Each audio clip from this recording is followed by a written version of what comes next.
Hello, and welcome to Pedal My Way podcast, where we talk about anything related to cycling and fitness. I'm your host, Mukund Murali. If you're a fan of the show, please remember to subscribe to this podcast and follow the website pedalmyway.com. Also follow at pedalmyway on Instagram to let me know of your cycling and fitness goals. Hello, Mukund. How you doing? Hey Rob, good afternoon. So today, I thought we'd talk a little bit about things we can do to trick ourselves, those small steps we can do to encourage ourselves and trick ourselves into working out, exercising better, eating better, being more healthier and more effective in our day-to-day health routines and exercise routines. I think it's a topic that is very rich in detail, and there is various directions we can take it. A lot of people need these small sort of steps that you can take to be a little bit healthier and a little bit more proactive in their fitness routines and regimens. So I thought we'd talk about tips and tricks that you can do to encourage yourself to be a little bit fitter in your day-to-day life. What do you think about that? Definitely sounds like a good idea, Rob. Again, just to make sure this is not motivation, it's more on even though you're motivated, sometimes you might not feel like it. So we are trying to provide some guidance on how we can trick ourselves into physical activity. Yeah, for me, the motivation is a part of it. It's a side part of it, but it sort of takes motivation sometimes out of the equation. Sometimes, for example, this is a small thing that I do that we're talking about now in terms of tricks. I don't tend to want to work out when I'm working during the day in my office. So what I do is I keep dumbbells and some exercise equipment in my office around me now, just so that when, if I've got a work problem, I'm at my computer and I'm sort of thinking about things, I have something to do. I have an exercise that I can do, whether it's lifting weights, doing push-ups, doing body weight exercises, something that I can do to process those thoughts. I can process the information that I'm getting at work, and I can sort of build that into my exercise routine as well. And I'm not thinking about working out at that point. I'm thinking about the work problem, but being able to do that within my workspace. And I know not everyone is going to have the room to be able to do that in their workspace, but there are small things you can do, small exercises you can do within your workspace while you're doing other things. It's not necessarily tricking yourself into working out, but what it does is it takes the motivation out of it. You don't have to go like, oh, I've got to go work out now. What you're actually doing is you're giving your brain the ability to process the information that you're thinking about. Like we talked about before, with when you go for a walk, you're able to sort of problem solve a little bit more effectively, I find, at least for myself, than you would if you were sitting in a room trying to, come up with an answer to a problem. Exercise is great for that, and one of the small so-called tricks that I employ when I'm trying to sort of stick to a fitness routine, which I try to regularly do, is I keep the workout equipment by my computer, and then I'll keep working out, and then I'll often sort of kill two birds with one stone, so to speak. I'll solve my work problem, but I'll also get a little bit healthier too at the same time. So it's like how some people they walk holding a phone while on a call, or you kind of do curls. What type of exercise do you do? If I'm trying to solve a technical problem in my head and I'm trying to sort of put all the pieces together and try to figure out how we can help a client at work, for example, what their problem is, what their business is involved in, what their particular customer wants. If I'm trying to come up with put all these pieces together in sort of a jigsaw, and my brain is just not, maybe I haven't had my caffeine that day, maybe I'm just a bit slow that day. What I can do is I can start exercising a little bit. It doesn't have to be too much, just lifting a little bit of weight with a dumbbell, or like maybe a few push-ups, a few sit-ups, whatever it is, whatever exercise you're comfortable with. It can really help for me process the information, come up with a solution, and also feel better about the way I'm coming up with the solution. If my problem solving becomes better when you have that a little bit of adrenaline, encourages you to sort of think about things a little bit differently. Perhaps different parts of your brain are being used at that point because your body's also thinking about how best to activate muscles and things like that. Different parts of your brain are working while you're working out. So resolving that problem. But generally, it's a great technique I've found for fitting in a little bit of a workout, but also just having that option to work out while you're working is a great way to sort of plan out your day, be a bit more efficient, and also make it so that you don't have to be motivated to go to a gym, or you don't have to be motivated to go outside, go do a different thing. It takes that out of the equation, and it's been a great help for me at least, and maybe it will be to some other people too. You're trying to get a workout in while doing something else, right? It's two birds, with Yeah, one stone kind of yeah. a thing. I was trying to come up with a different phrase for it, but that's exactly it. That's all my brain can cope with right now. Maybe I need to work out right now so my brain works a little bit. I see you doing 10 push-ups, Rob. So. Yeah. I'm currently doing all sorts of bicep curl. No, I'm not. I'm just at my computer right now. It's harder to do it while you're actually on a podcast because I'll be out of breath if I was doing that. But well, after, that can be a motivation to our listeners. yeah. Just do it while working out at the same time. But no, it's definitely been a big help at work though, doing that and working out. And obviously, that's just one of the small things that I can recommend. Is there anything particular that you can think of right now that you've incorporated into your routine that sort of um, uh, is something that you've works for you in terms of fitting a trick into your life? Yeah, I wouldn't call it a trick per se, or rather, I don't consider this a trick. It might be to you. Is I try when I'm on a team call or when I'm on a group call where I don't need access to my computer, I take the call when I go on a walk. Right, so when the weather is nice, when there's not much traffic, so that I can avoid the road noise, or even within my my neighborhood, I just go for a quick walk, 5-10 minutes, 15 minutes during the duration of the call. Some of the meetings you're not an active participant, but you just listen in, so that I can get my calories in, my steps in, while also kind of doing work related things. I don't know if it's a trick, but but I do it sometimes. And the other thing, when I'm between workout days. So I try to split my week into strength days and cardio days. If a day is in between one of those two phases, I just go for a walk. I just take my phone with me to listen to a podcast, like a couple of miles. That helps me kind of refocus. Like you said, it helps refocus, rethink. Just gives me a good perspective. It kind of freshens my mind. Again, these two are things I do on a fairly regular basis. So that's why maybe it's not a trick.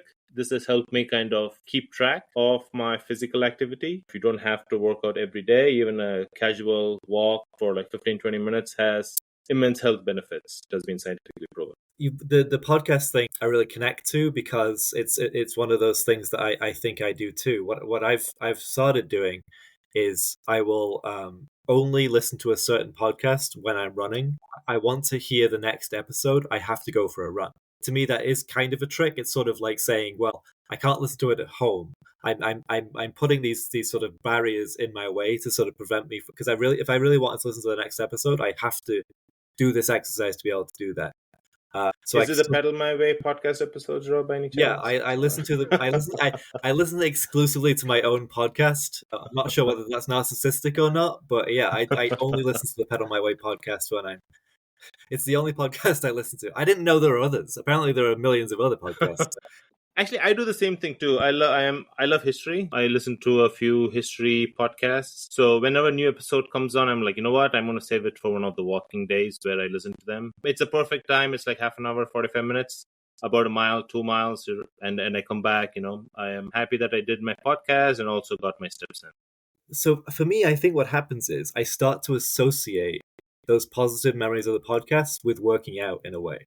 Does that make Yes. sense? Like, I Yes. feel like I get a positive feeling when I'm listening to this podcast and I'm getting information, like you said, with a history podcast. For me, it's like true crime podcasts or something like that because I'm obsessed with those ones. But it's something like I really enjoy that feeling, and then I associate that feeling of listening to the podcast with working out, and so my brain is excited to go work out again. My brain is like, okay, let's go. We get to do this. And thinking back, right, when that episode or when somebody talks about that fact, at least from my podcast, it just reminds me of a scene when I'm walking, right? It just brings back that memories. It turns on those key Yeah, elements. it's sort of like that studying technique, right? Where they build a mind palace and they connect with those visuals with a particular thing that they're studying, and it sort of connects that map in your brain of like the language cortex with the visual cortex. And so I think the same can be true of exercise. I think, and this does go back a little bit to motivation, but I think doing something you enjoy, listening to a podcast, doing something like that, doing something you enjoy while you're also working out, even if you don't necessarily enjoy working out, you enjoy the experience of doing the thing because you're also listening to that podcast, you are out in nature, you are by definition then enjoying working out, even though working out is not the primary element of that process, right? Yes, exactly. Yes. When I go for these walks, when I listen to podcasts, I don't think about the walk as much as I do about the podcast, because sometimes I'm just have a feeling of floating because I don't remember walking, but rather what they're talking on the podcast. Half the time, it's on autopilot. Right, my legs keep moving, but I just keep visualizing what is being said on the podcast. But when I'm distracted, yeah, I think distraction is the better word. I don't think as much about the walk as I do about the podcast itself. You're right. Distraction is a lot of it, isn't it? It's sort of like when I was first starting running, and that when you get to that couch to 5K program, whatever you're using, and you accomplish that 5K, how much your legs are burning after that first 5K and that accomplishment. It's not something that you can sort of continually focus on when you're running, because if you're continually focusing on the pain and the discomfort you're in, you're not going to take that next stride, because your body's going to want to stop. Your body's going to want to go, what, we're in pain, why are we doing this? So you've got like having that distraction, having some other element to it, can have a significant impact. It has for me, at least, and I'm sure it will for other people, and has for other people. There's certainly, as I said, the rules that I set for myself is there's a particular podcast that I listen to, and I only allow myself to listen to that podcast if I'm running and working out in general, and it's worked pretty well because I have to find time in my routine for this podcast because I enjoy it. So even if I don't feel like working out, it's the only way I'm going to listen to my podcast is if I work out. So I have to connect the two, right? We talked about the behavioral aspect of it, how you can trick yourself, at least from what we do. Do you use any tools, Rob, to trick yourself into working out? Not necessarily. I don't generally use fitness watches, smartwatches that often, but what I like about a few of them is they give you visual cues into your performance while you're working out, and that sometimes those visual cues incentivize you to keep going and to sort of like they gamify the process. So for example, I have a watch that I wear when I'm running, and it'll tell when you've done a certain a distance, and what I try to do is then track those runs and then try to sort of beat that the next time. The tools that I'm employing really are connecting that sort of, I don't know, ego side of it. Like I'm going to beat this past record that I had, and you don't always accomplish those goals, but you want to beat that past time. So if you've run 5K in, I don't know, 5 minutes, you want to get it into 4:30, you want like 4:20. Mm-hmm. You it makes it so that if you say you're doing a 5K and you're at like 22 minutes in, it makes it so I've got a couple of minutes to beat my record. I'm going to try and run as fast as it just gets that little bit of energy out of legs that maybe you wouldn't necessarily have. So that's sort of a tool that I use, those sort of smart technologies a little bit to sort of keep myself committed and keep myself honest to my own goals and what I want to accomplish, and sort of like truthful to the idea of like, okay, we have to keep making progress here, and we have to sort of make even incremental progress. 1 second down from your past record, whatever it is, 0.1 of a second down from your past record, is progress, and it sort of gives you a boost for the next time that you want to get out there and go for another run. That's one that I can think of right now. Is there any other tools that you can think of that you employ while you're working out? So when I was doing CrossFit at a proper CrossFit gym, whenever you log in the workout of the day, what it's called, you enter your score in it. It's either for time, you do so many repetitions, or you do a particular set of repetitions in so much time. So you're always trying to meet or beat your existing repetitions or time for that particular workout. Yes. So from like what you said, you're trying to meet or beat your existing time for the 5-minute mile, 4:30 mile, right? So what you mentioned. So we do this for each and every workout. It's more to track your progress. I guess you can say it as a tool, but the aim is to, if I did a particular workout in 15 minutes, we try to make it less than 15 minutes, right? Even if it's 14:59, that 1 second saved is a 1 second saved, right? Like, yes. I think you and I go by the mantra of progress is achievement. So we Yes. did progress. We did get that 1 second faster. So that is one thing that I was used to. So I have a rower at home. It has a built-in track connects to your phone. If you repeat the same workout, you can see how you fared comparing to the first one. So that is one thing which is very similar to the CrossFit tool that I use. I use that sometimes when I'm trying to row. Again, progress is kind of inbuilt in what I do, but it's still, it's nice to get that boost when I know that I'm trying to do better than the last time, I did that.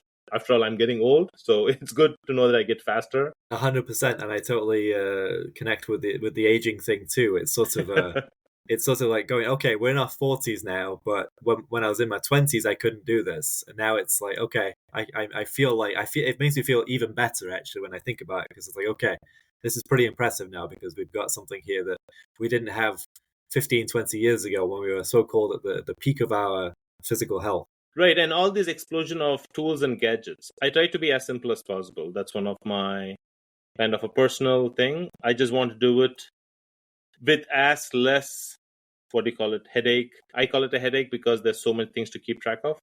Yes. So I don't have I don't do a smart watch, I don't have a fancy timer or anything. It's just on my phone. It's actually interesting to see technology evolve in the direction, but at least for me, it's too much of a overhead. I just try to keep things simple as much as possible. Yeah, it's a lot to manage. So we talked about the behavior part of it. We talked about tools. I think the last thing we can touch upon is food, because I think that affects a lot of your overall health. Yes. What do you do, Rob? Do you trick yourself into eating healthy? I probably do what a lot of people do in terms of first of all, how you shop and also how you store food in the house. I keep snack food as far away as possible from my eye level, because like chips, chocolate, or whatever, obviously everybody loves chips and chocolate. Everyone wants to eat them all the time. But as you said, we are in our 40s now. We cannot just stuff our faces with chips and chocolate. So no matter how much I want to, I put it, I store it in spaces that are further higher in the cupboard. Having the temptation, it's just like I was saying with the apps. Once you have, for example, a fast food app on your phone, and they're saying, oh, we're going to have a 25% discount if you get a delivery today, a lot of people are going to be motivated to get that discount. And even though you want to eat healthy, you're going to save money by getting fast food. So of course I'm going to try to do that. Recently, maybe within the last 3 or 4 months, removed any sort of food app, relatively healthy or unhealthy or otherwise, from my phone, because it just you think about food all the time, right? If you have it in front of you. It's the same thing with the snack food that I'm talking about. You put it far away in the cupboard, you don't think about it. I eat healthy anyway, but it prevents that little bit of a thought of, oh, I can get fast food because I've eaten healthier, I deserve a treat. That whole deserve a treat thing becomes a problem when you have people advertising treats to you all of the time. It gets very easy to be like, okay, I'll just have one treat, and then the next day is another discount offer, and it's whatever it is, hamburgers, fries, whatever, pizza, whatever. It becomes overwhelming. Talking about fast food apps, I don't order anything on an app. I make my phone call to our local pizzeria for pizza night. Most of the time, I just go and order there and take home. The reason is not as much as healthy as much as getting what I ordered. Yeah. I am a vegetarian, so lots of times I've gotten meat in my food. So I'm always concerned about that when I order it online, or I'd rather go there, see what's inside. Sometimes, when I know the restaurant well, that they won't screw up, which is fine. Yeah. So that's my thing on keeping track of online orders. But on the whole, I don't trick myself. I'm conscious of what I eat. I don't have a craving for anything sweet, or I should have a dessert after every meal kind of a thing. It's more of, hey, how much sugar have I taken in today? And mostly it's more on how much protein have I consumed that particular day. Because protein, as you know, even for a person who's not into strength training, protein is important for our everyday living. So people don't realize this. Protein, most of your food intake is recommended to be protein, just because that is needed is the basic building block. I try to make sure that I have at least the minimum needed. So I try to keep track of that. I don't trick myself into it because I know the importance of it. What sort of proteins work best for vegetarians? A lot of legumes, actually. A lot of legumes. Legumes is beans. Any type of beans, canned beans. I make a lot of soups, a lot of vegetarian chili kind of meals. So that has lots of protein. I like quinoa, the grain. I like couscous. Whole foods is what I go to. Wheat has protein in it. A lot of Indian food has a lot of wheat in it, like we have naan or those types of breads. Yes. And also dal, the Indian dish, that's protein. And chickpeas, we eat a lot of chickpeas as well. There's protein in it, and egg whites if you want the healthier option. Yeah, so we have a few options there as well. Brown rice. You said the chickpeas. I was thinking about is the Indian dish chana masala? Yes, Is that it? that is chana masala. You are correct. Yes. We get that from a local restaurant here. I'm sure it pales in comparison to most native Indian cooking, but it's one of my favorite dishes to eat. I'm obsessed with Indian food. Nice. I will take you some places. We should make a trip. Absolutely, we should pedal my way trip. Yeah, definitely. Cool. So we covered the behavioral aspect of it. Try to work out, or rather mini workouts when you are, doing some office work, and some tools that you use, and the food. What do you want to leave as a catch-all? I think for me, the take-home catch-all of this is these sort of small things that you do over time. You see that doing that on a daily basis is such an important part of building that habit of being healthy and being fit.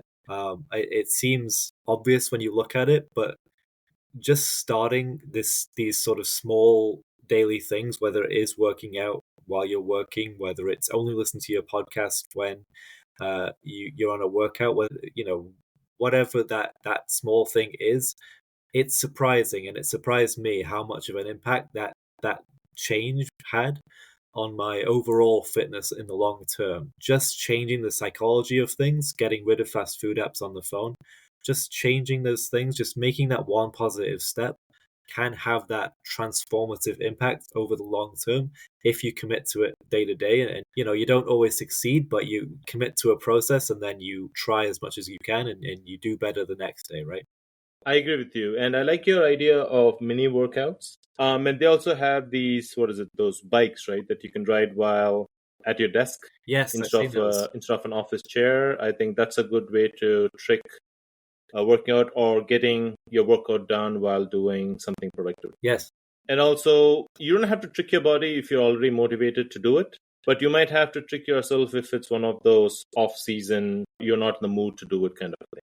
At least if you can do some stretching while watching TV, right? At the end of the day, stretching is a very good way to get your physical form in shape, just because we are lacking flexibility in its general meaning, just because of the way we work, the way we're sitting at the desk, the way our lifestyle is. So stretching or trying to touch your feet without bending your knees, that's one of the big indications of how flexible you are. Yes. And also touching your feet while sitting down, right? While your feet is extended in front of you, bend your back, touch your feet.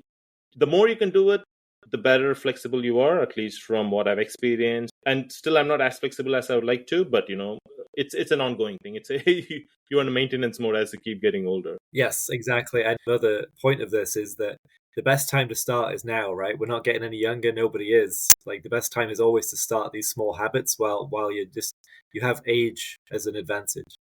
Exactly. And as you keep getting older, not only your age, I try to say that I have a lot of wisdom, a lot more wisdom as I keep getting older on what not to do.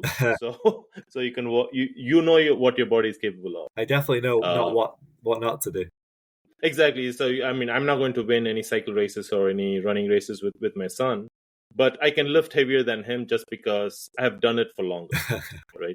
So he will take much longer because strength is harder to build, or it takes a long time to build. It's not harder. It takes a longer time to build than cardio. Yes. Just because strength needs the muscle to be broken up and rebuilt, broken up, rebuilt. That's how you gain strength and gain size. So that takes a long time. But again, like you said, today it's not too late. Even today is early. You can start today if if you want to. Exactly. That's a perfect way to do it. This has been an interesting conversation, Rob. Thanks for bringing this up. Yeah, thank you, man. Yeah, I think it's a very important topic, and hopefully people glean some information that they can use in their day-to-day life from it, and just keep getting fitter and getting healthier and just enjoying themselves as much as possible.